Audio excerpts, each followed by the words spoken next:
પાણીનું અનિયમિત કદ પ્રશ્ન. પાણીનું અનિયમિત કદ પ્રશ્ન.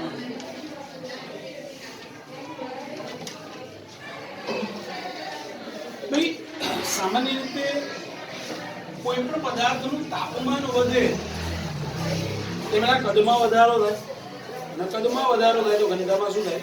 ઘટાડો થાય. ભાઈ તાપમાન વધે તેમ કદ વધે અને તેથી ઘનતા ઘટે. કેમ તો ઘનતાનું સૂત્ર શું છે? દળ ભાગ્યા કદ. કદ વધ્યું માટે ઘનતા ઘટી. ઉલટું વિચારીએ, જો પાણીનું તાપમાન ઘટાડવામાં આવે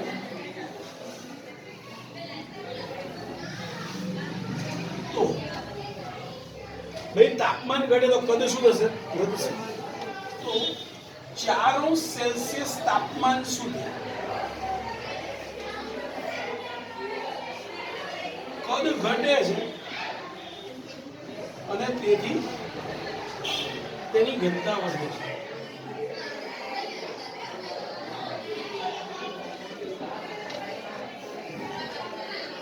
ક્લિયર છે? પણ 4°C તાપમાનથી 0°C તાપમાન દરમિયાન આનાથી ઉલટું જોવા મળે છે.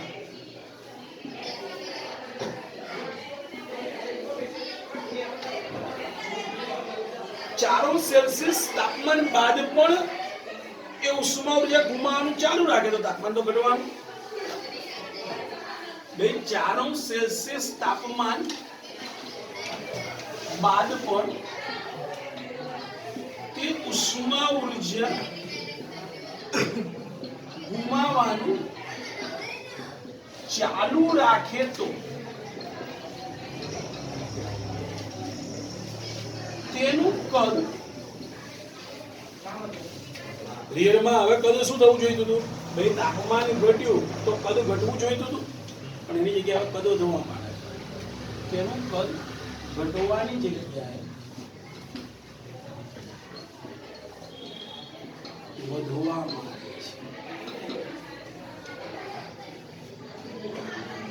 છે. તેની ઘનતા ઘટે. ભાઈ ઘનતા ઘટે એટલે શું થાય? તે વજનમાં હલકા બને. તે વજનમાં કેવા બને છે? હલકા બને. આવું ક્યાં સુધી થાય છે?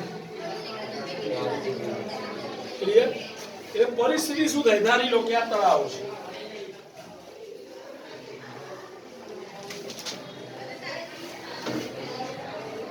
તળાવની બહારનું તાપમાન ધારી લો કે -10°C. તો પાણી એ ઉષ્મા ઉર્જા ગુમાવશે બહાર, એટલે કે બહારનું તાપમાન ઓછું છે. ભાઈ સમગ્ર 4°C તાપમાન થઈ ગયું આનું પાણીનું. બધું જ પાણીનું તાપમાન કેટલું થઈ ગયું? 4°C. હવેની પરિસ્થિતિ હવે આ પાણી કેટલા અંશે છે? બધું છે સપાટીથી માંડીને તળિયે સુધી બધે જ કેટલું હશે? 4°C. હવે આ જે ઉપરના અણુઓ જે છે એ સૌથી પહેલા ઉષ્મા ઉર્જા ગુમાવે છે. એ ઉષ્મા ઉર્જા ગુમાવે છે એટલે વજનમાં કેવા બની જાય? હલકા બને. ભાઈ વજનમાં હલકા બને છે એટલે નીચે નથી જતા, એ ક્યાં રહે છે? ત્યાંના ત્યાં. કારણ કે વજનમાં કેવા છે? હલકા. હલકા અણુ નીચે જશે નહીં એટલે ત્યાંના ત્યાં જ રહે છે. એટલે આનું તાપમાન 4 થી ઘટીને 3 થશે, 3 થી ઘટીને 2 થશે, 2 થી ઘટીને 1 થશે, 1 થી ઘટીને 0 થશે. ત્યાં સુધી માત્ર આ જ સ્તર ઉષ્મા ઉર્જા ગુમાવવાનું ચાલુ રાખશે. બાકીના બધા કયા તાપમાને? એટલે હવે આ શેમાં ફેરવાઈ જશે? 0°C થયું એટલે બરફમાં ફેરવાઈ ગયું. આ બરફ બની ગયો.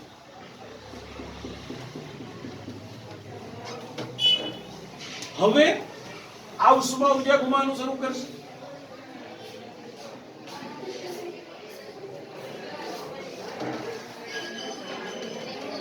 એનું તાપમાન 4°C હતું. ઉષ્મા ઉર્જા ગુમાવતો 0 થાય ત્યાં સુધી એ ઉષ્મા ઉર્જા ગુમાવી રાખશે અને એ બરફમાં રૂપાંતરિત થશે. એટલે લાંબા સમય સુધી માત્ર ઉપરના અણુઓ જ બરફમાં રૂપાંતરિત થશે, નીચેના અણુઓ 4°C જ રહેશે. એને કારણે જે દરિયાઈ જે જીવ જે છે એ દરિયાઈ જીવ સૃષ્ટિ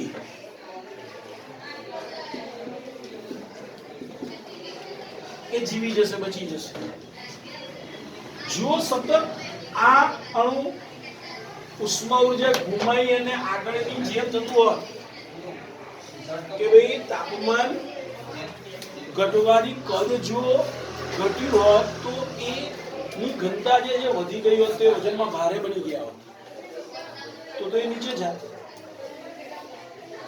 અને નીચેના અણુ ઉપર આવત. પણ એવું થયું નહીં. આવું ક્યાં સુધી જોવા મળે? 4°C સુધી આવું થાય કે ઉષ્મા ઉર્જા જે અણુ ગુમાવશે એ વજનમાં ભારે બનશે, એ નીચે આવશે, નીચેના હલકા અણુ ઉપર જશે. આવું ક્યાં સુધી? પણ 4 થી નીચે જેવું જવાની શરૂઆત થાય છે એ પોતે કદ જે છે એ ઘટવાની જગ્યાએ વધવા માંડ્યું, માટે ઘનતા ઘટી, માટે વજનમાં કેવા બની ગયા? હલકા. વજનમાં હલકા બન્યા તો એ પાણીમાં તરશે, નીચે નહીં જાય. એટલે એ જ અણુઓ ઉષ્મા ઉર્જા ગુમાવી રાખશે. એટલે 4°C સુધી આ એક જ અણુ ગુમાવી રાખશે, ઉપરનું સ્તર. એટલે ઉપરનું સ્તર બરફમાં ફેરવાઈ જાય પછી એના નીચેના અણુની શરૂઆત થશે અને એ 4 માંથી 0 થાય ત્યાં સુધી એ જ ઉષ્મા ઉર્જા ગુમાવી રાખશે. હવે આવું તો 2-3 સ્તર સુધીમાં જ આખો દિવસ નીકળી જશે. અને તેથી સમગ્ર પાણી બરફ બનતું ખાલી ઉપરનું પડે જ. બોલો, ક્લિયર છે? માટે જો પાણી માટે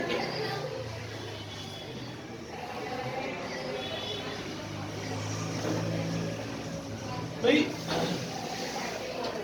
પાણીમાં જેમ જેમ તાપમાન વધતું જાય છે તેમ તેમ કદ શું થાય છે? ઘટતું જાય, ઘટતું જાય, ઘટતું જાય, ઘટતું જાય. 4°C તાપમાન એનું કદ લઘુત્તમ હોય, પણ ત્યારબાદ જેવું 4°C થી તાપમાન ઘટ્યું એનું કદ વધવા માંડે છે. અર્થાત 4°C એનું કદ કેવું હશે? લઘુત્તમ.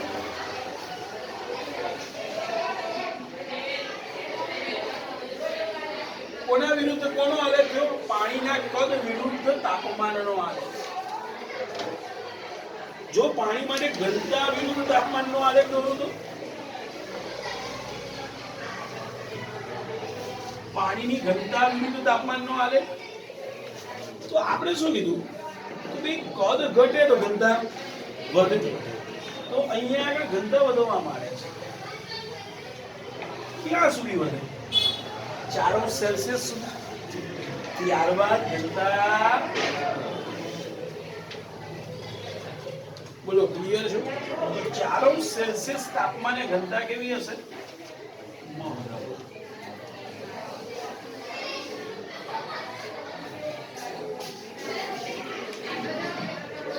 બોલો, ક્લિયર છો?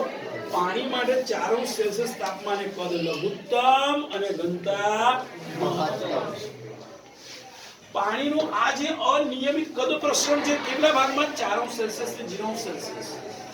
એને કારણે સજીવ સૃષ્ટિ, દરિયાઈ સજીવ સૃષ્ટિ એ બચી જાય છે. નહીં તો દર શિયાળે બધી સજીવ સૃષ્ટિ નાશ પામે. એવું થતું. બોલો, ક્લિયર છો? ખ્યાલ આવે? પડે ખબર? શ્યોર? ચલો, આ ટોપિક આપણે વચ્ચે રહી ગયો હતો એટલે મેં પેલા લઈ લીધો. આ જવા દઉં છું. ચલો, છેલ્લે આપણે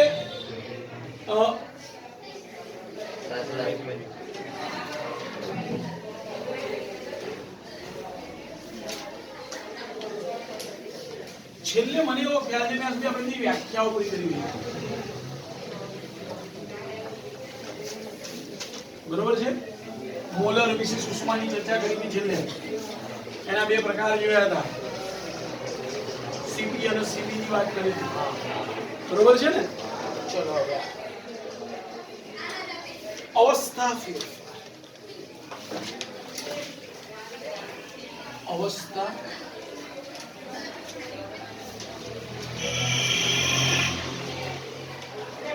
ભાઈ સામાન્ય રીતે પદાર્થની કેટલી અવસ્થા હોય? સામાન્ય રીતે પદાર્થની 3 અવસ્થા છે, ઘન, પ્રવાહી,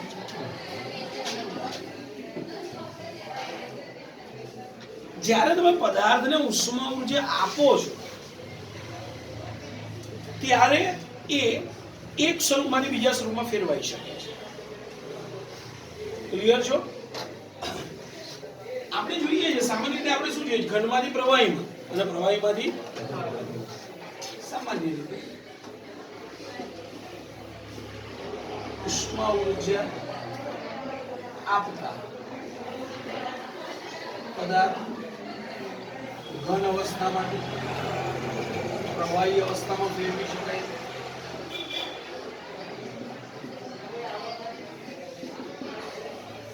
અને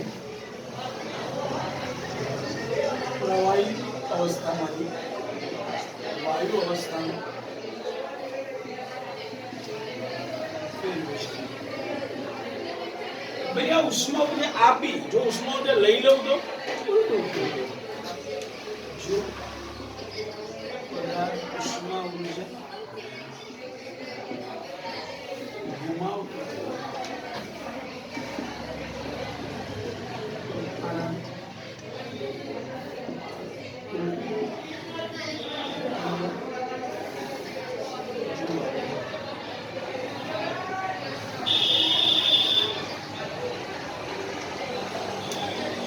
જ્યારે અવસ્થા બદલાતી હોય ત્યારે, જ્યારે પદાર્થ એક અવસ્થામાંથી બીજી અવસ્થામાં જતો હોય, ઘનમાંથી પ્રવાહીમાં કે પ્રવાહીમાંથી વાયુમાં એક અવસ્થામાંથી બીજી અવસ્થામાં જતું હોય ત્યારે ઉષ્મા ઉર્જાની આપ-લે થતી હોય છે, પણ એ દરમિયાન તાપમાન અચળ રહે છે. જ્યારે પદાર્થની અવસ્થા બદલાતી હોય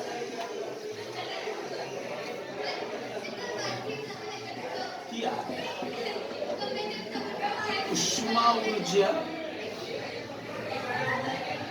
આપવા છતાં તેનું તાપમાન અચળ રહે છે. ધારી લો મારી જોડે એક બરફ છે, -10°C. કેટલા તાપમાને છે ભાઈ?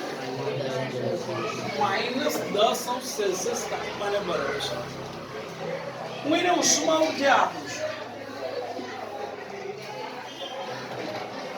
તો શું થશે?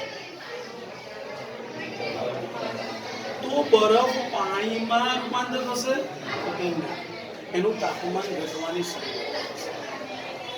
-10°C તાપમાને હું બરફને ઉષ્મા ઉર્જા આપીશ તો જ્યાં સુધી બરફ 0°C તાપમાને નહીં આવે ત્યાં સુધી ઉષ્મા ઉર્જા ઉષ્મા ઉર્જા મળવાનું તાપમાન વધતું જશે. સ્વરૂપ બરફનું તો એ અત્યારે બરફ સ્વરૂપે છે, સતત તાપમાન વધતું ગયું ઉષ્મા ઉર્જા 0°C બરફ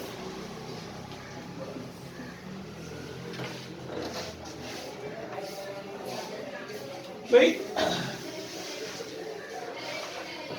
આપણે એ તાપમાન લઈએ 0°C.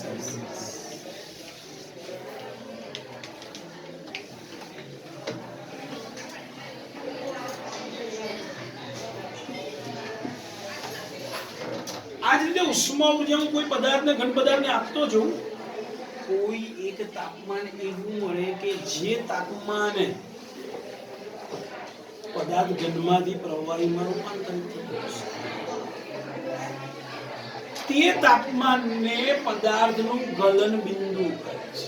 તે તાપમાનને આપણે શું કહીએ છીએ? પદાર્થનું ગલન બિંદુ. જે તાપમાને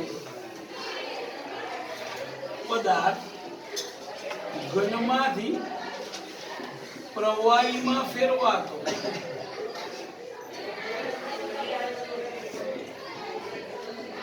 તે તાપમાનને ગલન બિંદુ કહે છે.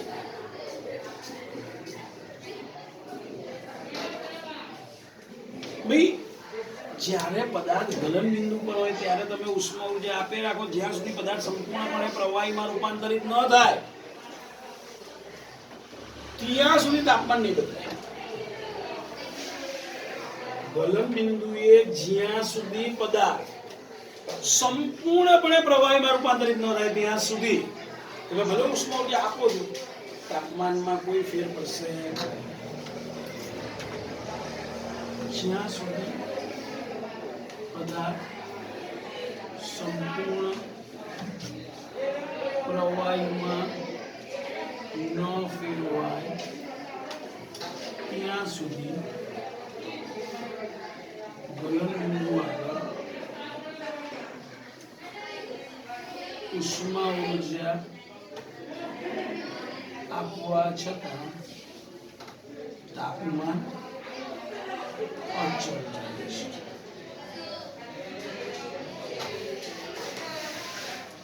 બોલો, ક્લિયર છો?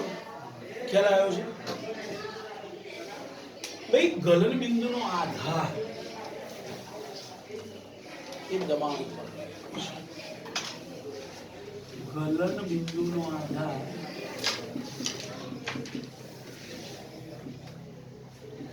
દબાણ પર રહેલું છે.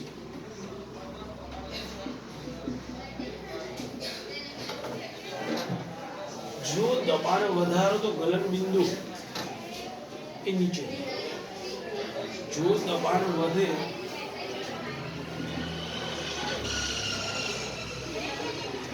તો ગલન બિંદુ નીચે. ઉદાહરણ તરીકે ધારી લો મારી જોડે એક બરફનો ટુકડો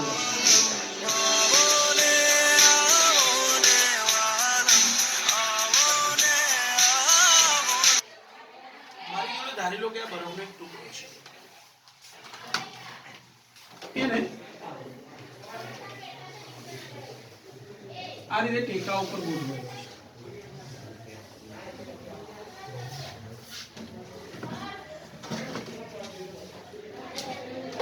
હવે એક આ જે બરફનો ટુકડો જે છે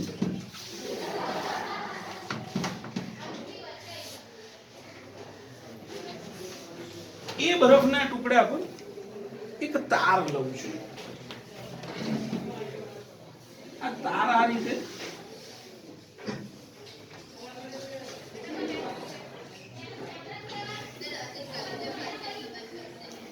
લટકાવેલો છે. તારને છેડે કંઈક વજન લટકાવી દીધું છે.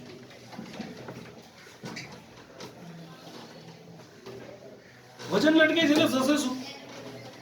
સપાટી પર, બરફની સપાટી પર દબાણ ઉત્પન્ન થશે. અત્યારે બરફનું ટેમ્પરેચર 0 કરતા નીચું છે માટે બરફ પીગળવાનો નથી. પણ મેં દબાણ વધાર્યું. દબાણ વધાર્યું એટલે શું થયું? એનું ગલન બિંદુ નીચે આવી ગયું અને એને કારણે બરફ પીગળી ગયો. શું થયો? બરફ પીગળી. એટલે તાર શું થશે? નીચે આવશે. ઉપર તો પાણી થઈ ગયેલું પણ એ તો પાછું થીજી જશે. એ તો પાછું શું થઈ જશે? થીજી જશે. એ પાછું શેમાં રૂપાંતરિત થઈ ગયું? બરફ. આ જ રીતે તાર ધીમે ધીમે ધીમે ધીમે નીચે આવી જશે પણ બરફના ટુકડા નહીં.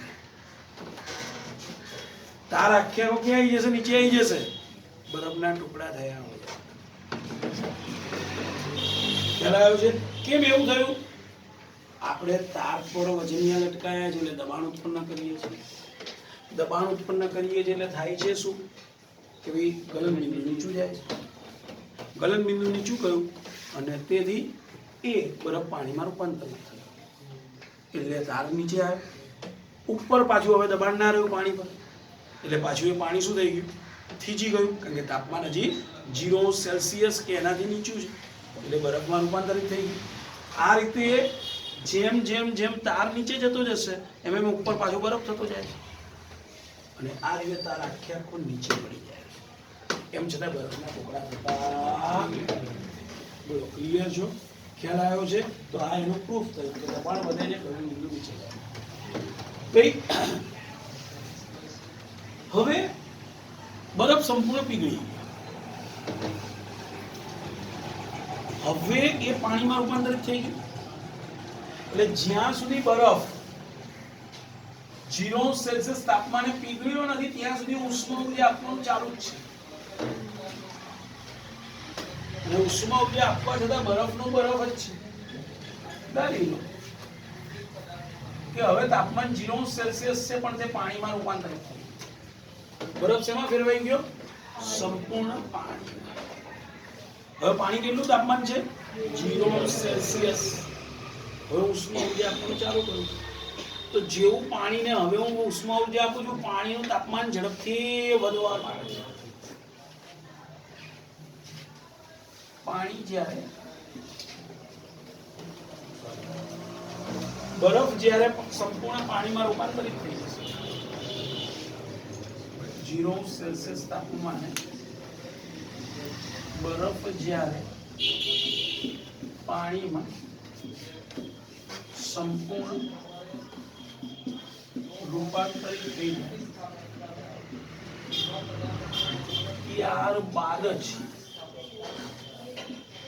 ઉષ્મા ઉર્જા આપતા પાણીનું તાપમાન વધવા માંડે છે.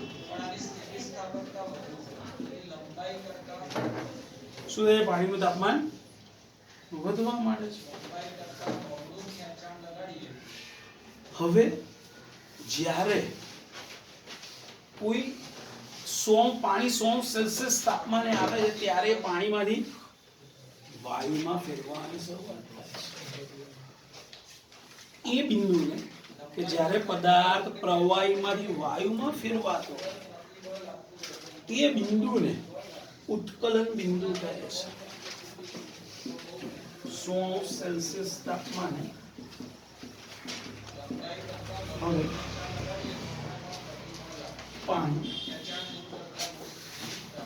વરાળમાં રૂપાંતરિત થવાની શરૂઆત થાય છે. તેથી આ સમયે ઉષ્મા ઉર્જા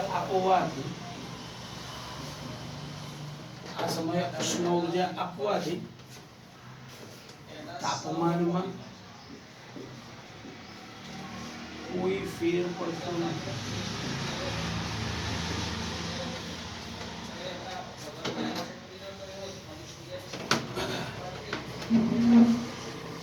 જે બિંદુએ પ્રવાહી પદાર્થ વાયુમાં રૂપાંતરિત થાય છે, જે બિંદુએ એટલે જે તાપમાન જે તાપમાને પ્રવાહી વાયુમાં રૂપાંતરિત થાય છે તે તાપમાનને ઉત્કલન બિંદુ કહે છે. પાણી માટે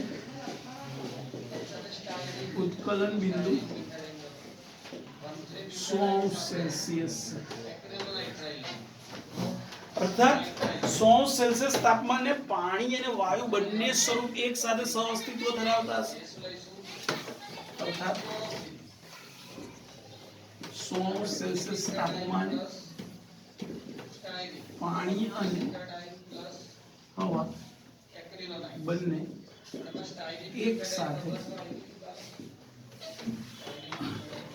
અહીંયા આપણે વરાળ બંને એક સાથે સહ અસ્તિત્વ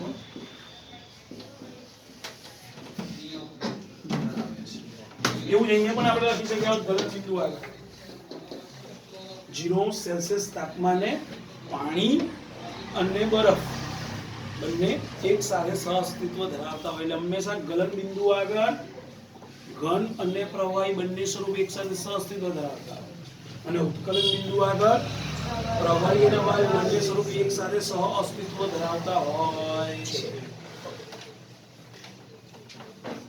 ભાઈ એનો અર્થ એવો હું અહીંયા આગળ હવે ઉષ્મા ઊર્જા આપું છું તો તાપમાન ઝડપથી વધવા માંડે ક્યાં સુધી 100 સેલ્સિયસ થયું ત્યાં સુધી.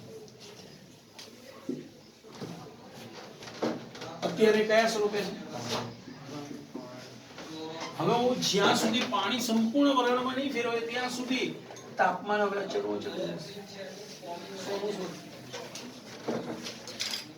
તાપમાન 100 નું 100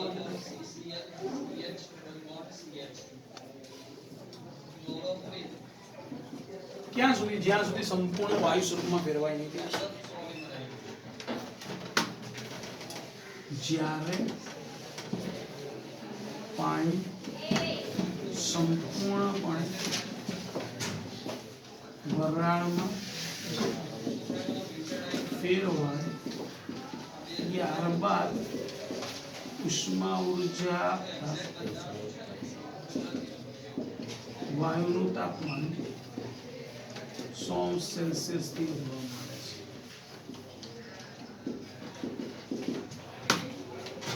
ક્લિયર છે? અહીંયા જે તમને આલેખના જે ઢાળ જે જોવા મળે છે જુદા જુદા ઢાળ એક સરખા હોતા નથી. સામાન્ય રીતે બરફમાંથી પાણીમાં રૂપાંતરિત કરવા માટે તમારે 3.33 ગુણ્યા 10⁵ જૂલ પર કિલોગ્રામ જેટલી ઊર્જા આપવી પડે છે. 1 કિલોગ્રામ બરફને તમારે પાણીમાં ફેરવવું હોય તો તમારે 3.33 × 10⁵ જૂલ જેટલી ઊર્જા આપવી પડે છે. એકમ દળ ધરાવતા પદાર્થને એક અવસ્થામાંથી બીજી અવસ્થામાં ફેરવવા માટે જે લઘુત્તમ ઊર્જા આપવી પડે છે તેને ગુપ્ત ઉષ્મા કહે છે. તેને આપણે શું કહીએ છીએ? ગુપ્ત ઉષ્મા.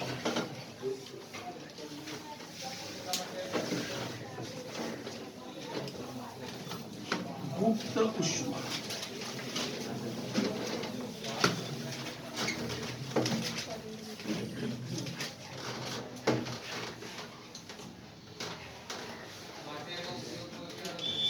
चलो गुप्त उष्मा कोने कहिए छे? तो के गलन बिंदु આગળ પદાર્થને એકમ દળ દીઠ જે ઉષ્મા ઊર્જા એકમ દળ દીઠ જે લઘુત્તમ ઉષ્મા ઊર્જા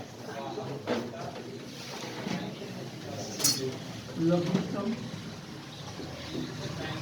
ઉષ્મા ઊર્જા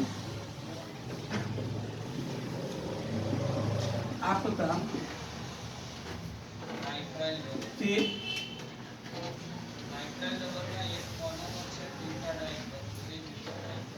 એક અવસ્થામાંથી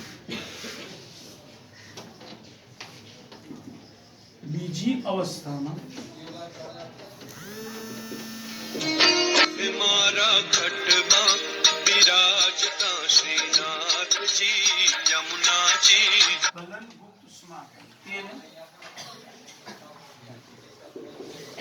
ગુપ્ત ઉષ્મા કહે છે જેને સંકેતમાં L વડે દર્શાવાય છે. બોલો ક્લિયર છે? બોલો કે ખ્યાલ આવે? ખબર પડે ભાઈ દરેક એક અવસ્થામાંથી બીજી અવસ્થામાં એટલે ઘનમાંથી પ્રવાહીમાં કે પ્રવાહીમાંથી વાયુમાં. તો ઘનમાંથી પ્રવાહીમાં ફેરવવા માટે મારે અહીંયા જે ઉષ્મા ઊર્જા આપવી પડે 1 કિલોગ્રામ દીઠ, તો એને શું કહેવાય? ગલનગુપ્ત ઉષ્મા. શું કહેવાય? ગલનગુપ્ત ઉષ્મા. કોને ગલનગુપ્ત ઉષ્મા કહીએ? જ્યારે ઘનમાંથી પ્રવાહીમાં ફેરવવા માટેની જે ગુપ્ત ઉષ્મા હોય એને શું કહેવાય? ગલનગુપ્ત ઉષ્મા. પાણીની ગલનગુપ્ત ઉષ્મા કેટલી છે? 3.33 × 10⁵ જૂલ પર કિલોગ્રામ. એટલે બરફને પાણીમાં ફેરવવું હોય 1 કિલોગ્રામ બરફને, તો તમારે આટલી ઊર્જા આપવી. ક્લિયર છો? એ જ રીતે પાણીમાંથી વાયુમાં ફેરવાય ત્યારે પાણી ઉકળે એટલે ઉત્કલન ગુપ્ત ઉષ્મા આપીએ. એટલે શું કહીએ આપણે? ઉત્કલન ગુપ્ત ઉષ્મા. એને સંકેતમાં હું ધારી લો કે એલવી વડે દર્શાવું. તો ઇઝ ઇક્વલ ટુ ભાઈ 22.2 × 10⁵ જૂલ પર કિલો.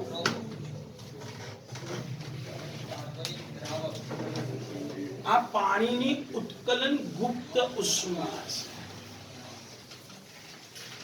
ગલન ગુપ્ત ઉષ્મા કોને કહેવાય? ઘનમાંથી પ્રવાહીમાં ફેરવવા માટેની જે ગુપ્ત ઉષ્મા છે એને આપણે ગલન ગુપ્ત ઉષ્મા. ઘનમાંથી પ્રવાહીમાં ફેરવવા માટેની ગુપ્ત ઉષ્માને ગલન ગુપ્ત ઉષ્મા કહે છે. પાણી માટે એટલે કે બરફ માટે આપણે બરફ શબ્દ વાપરીશું. બરફ માટે ગલન ગુપ્ત ઉષ્મા LF કહીશું આપણે, ફ્રીઝ કરવા માટે. એને આપણે કહીશું 3.33 × 10⁵ જૂલ પર કિલોગ્રામ. ઊંધું પણ કહી શકે, પાણીને તમારે બરફમાં ફેરવવું હોય તો પાણીમાંથી આટલી ઉષ્મા ઊર્જા લઈ લેવી પડે. તો શેમાં ફેરવાઈ જાય? બરફ. પ્રવાહીમાંથી વાયુમાં ફેરવવા જરૂરી ગુપ્ત ઉષ્માને ઉત્કલન ગુપ્ત ઉષ્મા કહે છે. શું કહીએ આપણે એને? ઉત્કલન ગુપ્ત ઉષ્મા, જેને સંકેતમાં LV